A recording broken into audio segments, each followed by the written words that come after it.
Tapi ulama lain kan sholatlah kamu kepada Tuhanmu lirabbika artinya itu karena Allah.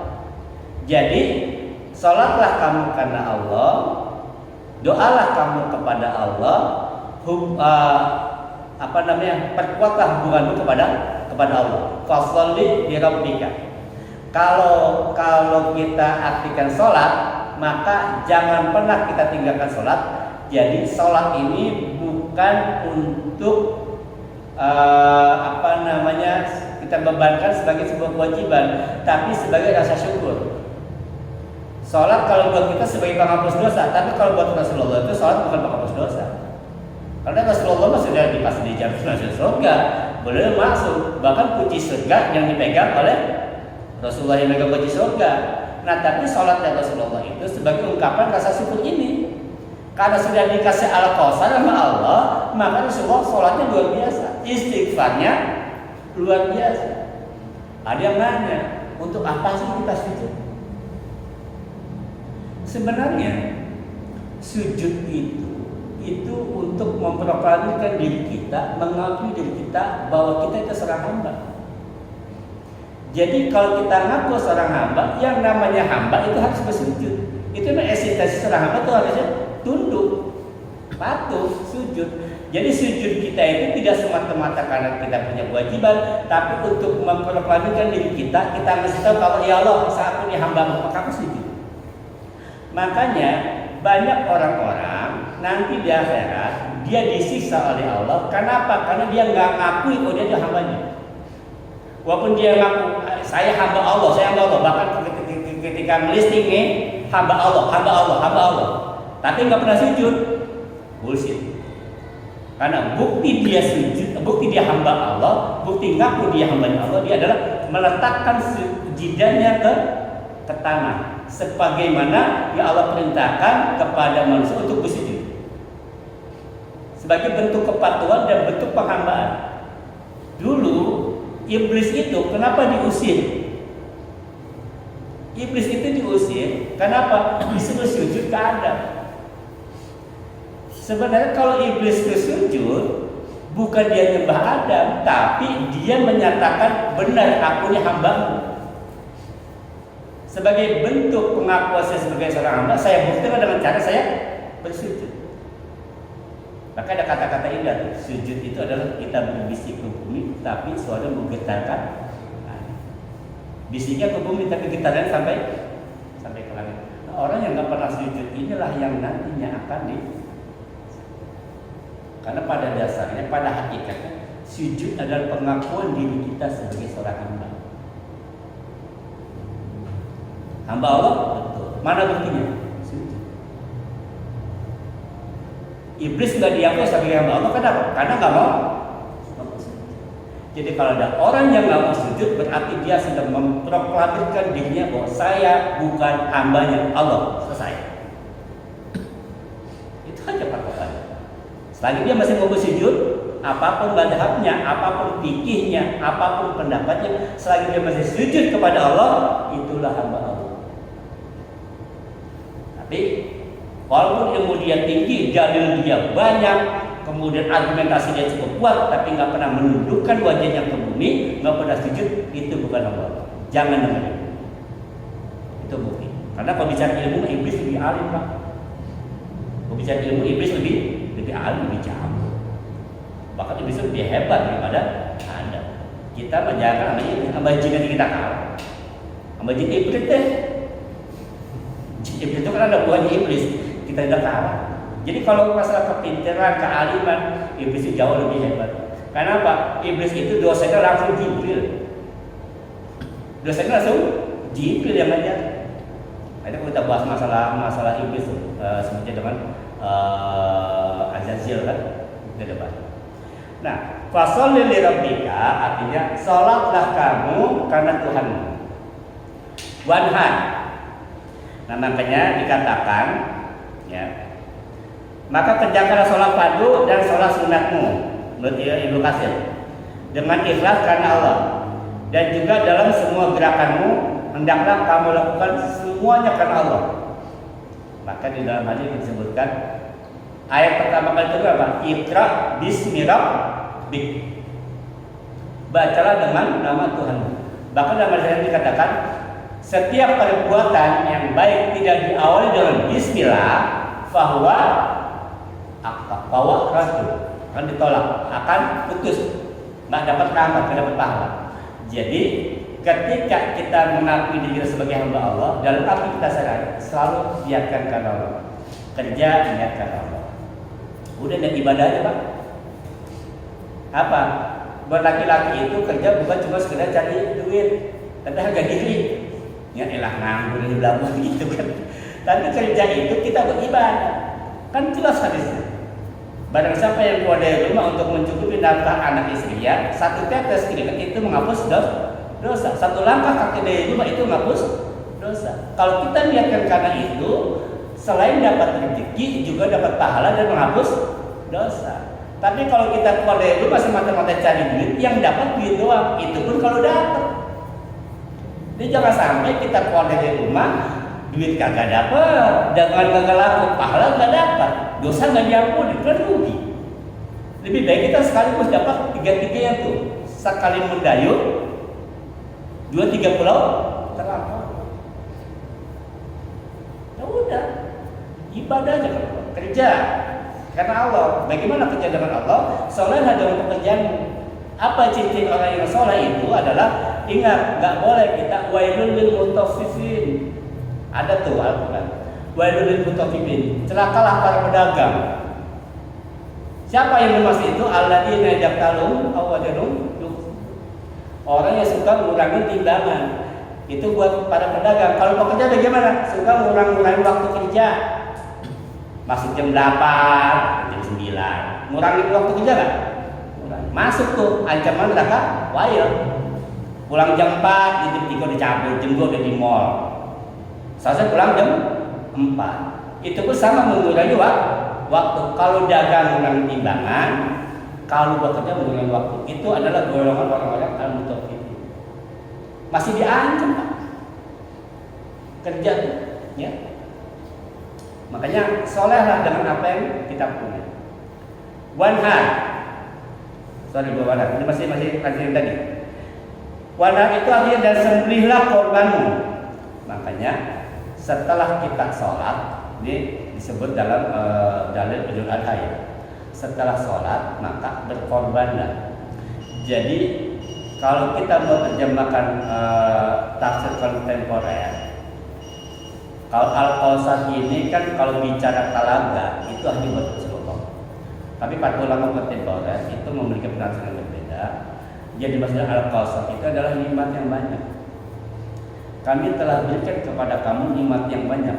Nikmat rumah, nikmat makan, nikmat tidur, nikmat oksigen, nikmat sehat. Banyak nikmat yang Allah kasih.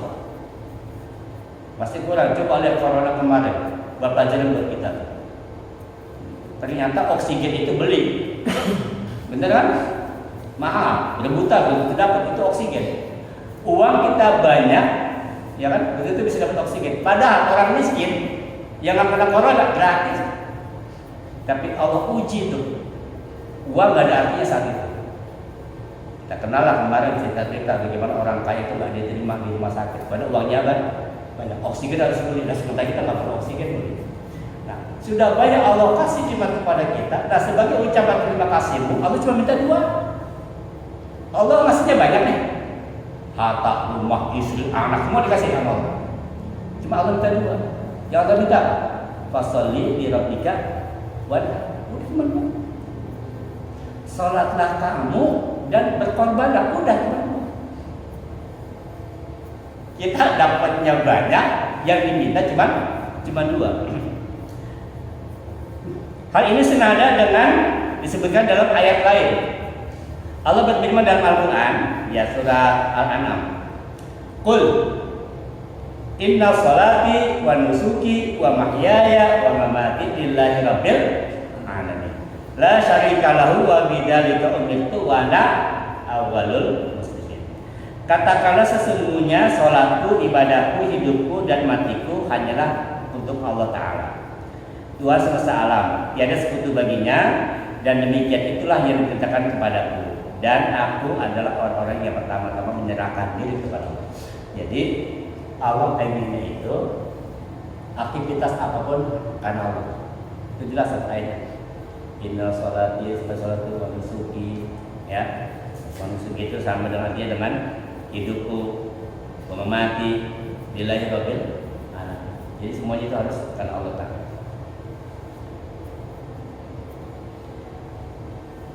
Kata Wanhad ini berbeda pendapat. Ada yang mengatakan umumnya ulama sepakat Wanhad itu artinya apa? Menyembelih. Tapi ada yang mengatakan Wanhad itu artinya meletakkan tangan kiri di atas tangan kanan di bawah dada, di bawah tenggorokan begini.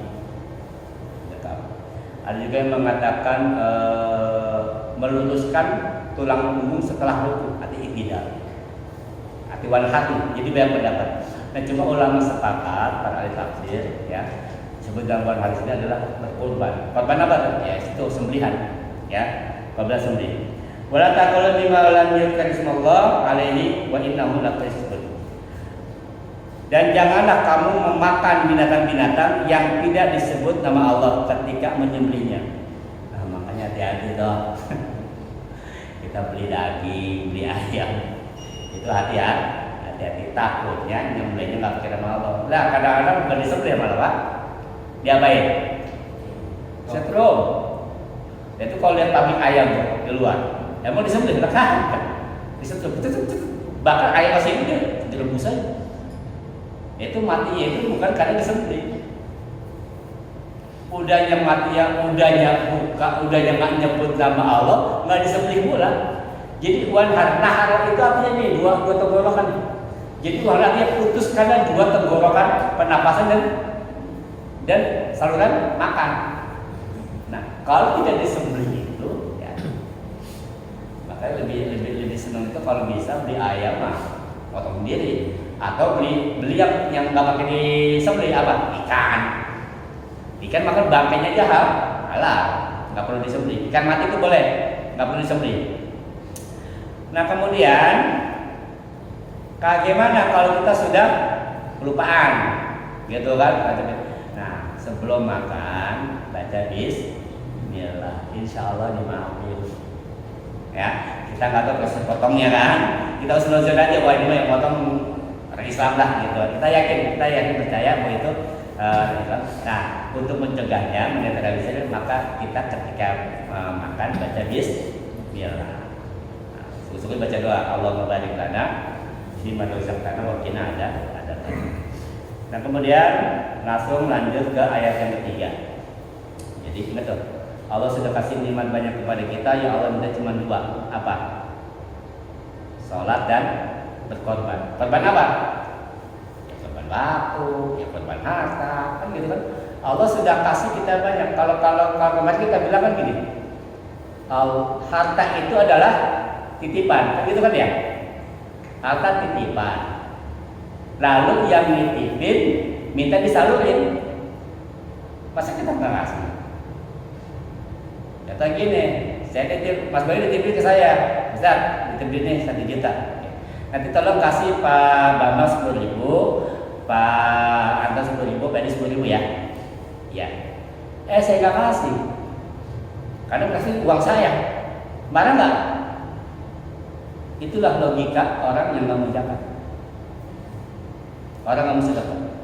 Pada hakikatnya harta yang dimiliki adalah titipan Allah. Kata Allah, ini saya titipin harta, tapi tolong kasih 2,5% ya, buat si A, si B, si C. Kita nggak kasih. Itulah kenapa nanti kita disisa. Nah, karena Pak Bayu marah sama saya, kira-kira uang saya ditarik nggak? Saya ambil. Maka jangan salah kalau ketika orang sudah kaya, dia nggak mau zakat, mau sedekah, dibikin miskin sama orang. Atau kadang-kadang Pak Bayu sih nggak mau ngambil, cuma dibikin susah nanti. Kan banyak tuh, apa dibikin sakit orangnya. Karena dia nggak mau zakat, akhirnya dia zakatnya kemana? Zakatnya ke sentra medika, zakat ke RSUD. Berobat sakit karena apa? Nggak mau zakat yang sedekah. Baik, ayat yang ketiga apa? Inna syani'aka huwal abtar. Sesungguhnya orang yang membenci kamu. Wal abtar, dia adalah orang yang terputus.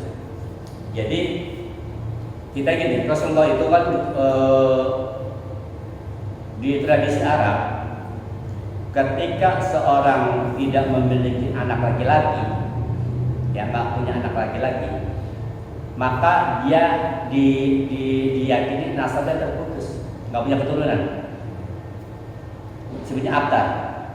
Jadi orang laki yang nggak punya seseorang jika dia tidak punya anak laki-laki maka disebutnya abtar, orang yang terputus nasabnya. Tapi Allah balik, ya, kata Allah justru orang yang menyebut abtar itu banyak nih. Salah satunya adalah Abu Lahab. Abu Lahab bilang dia semalam udah abtar. Kenapa? Anak Rasulullah yang laki-laki meninggal. Rasulullah punya anak kan berapa? 6. Ya kan? Laki meninggal semua, tinggal 4 perempuan. Nah makanya disebutnya Rasulullah abtar. Kenapa? Karena Rasulullah punya anak laki-laki. Maka Rasulullah dihina, diejek, dibenci oleh para kafir Quraisy karena Rasulullah nggak punya anak laki-laki. Huwal abtar, bahwa Muhammad itu abtar. Sesungguhnya orang bencimu hai Muhammad dan benci kepada petunjukmu. Justru kata Allah, orang-orang yang membenci Muhammad itulah membenci Nabi Muhammad sebagai seorang nabi atau membenci pribadinya, juga membenci anak keturunannya. Orang yang benci kepada Nabi Muhammad secara pribadi maupun sebagai seorang rasul, huwa abtar, maka justru dialah yang nanti akan terputus. Bahkan sampai anak cucunya pun akan dilupakan.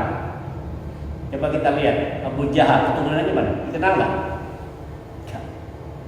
Keturunannya Abu Lahab dikenal nggak? Justru anak keturunan mereka lah yang semua yang membenci Rasulullah itu terputus, nggak pernah dikenal lagi oleh sejarah. Nah justru keturunan Nabi Muhammad itu abadi sepanjang masa. Makanya Rasulullah sempat mengeluarkan hadis, sempat berkata bahwa setiap nasab itu turun kepada anak laki-laki kecuali nasabku. Saya tegaskan tuh, kecuali nasabku itu turun kepada Fatimah. Turun kepada Fatimah dan keturunannya itu nasabnya lari ke aku. Makanya Hasan Husain itu nasabnya asal Rasulullah. Rasulullah yang tegaskan langsung, ya, bahwa semua nasab dari laki kecuali Fatimah. Fatimah itu anak keturunannya nasabnya lari ke aku. Kenapa? Karena Rasulullah nggak punya anak laki-laki, ya. Kalau dalam tradisi Arab nggak punya anak laki-laki berarti abtar.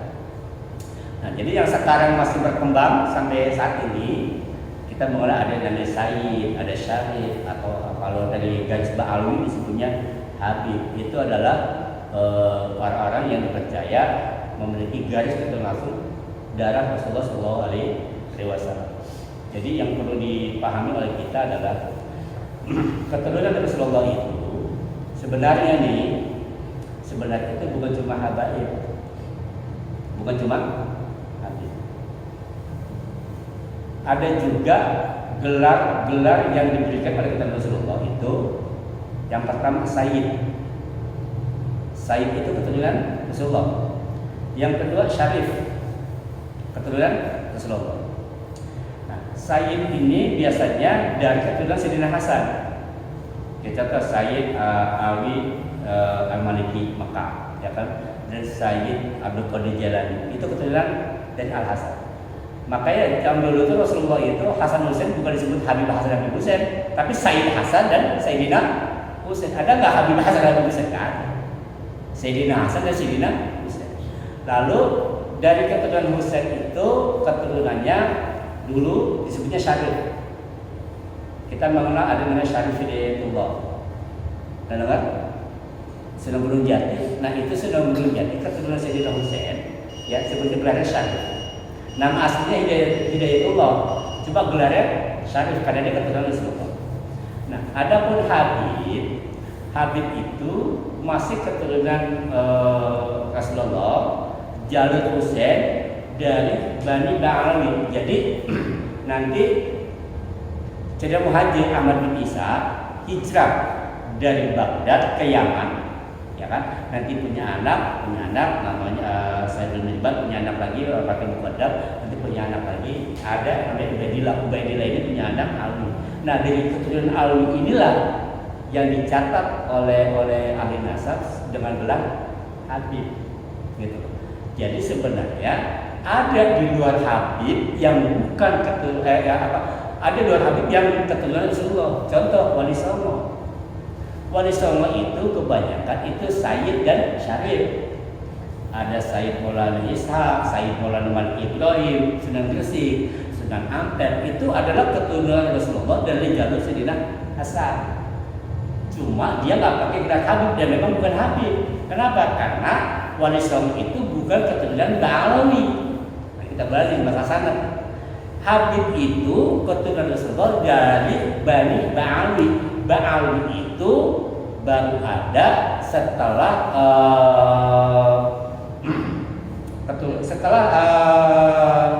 Ahmad Bisa hijrah ke Yaman. Yang pertama datang ke Indonesia itu bukan Habaib. Yang pertama datang ke Indonesia itu adalah Pala Syarif.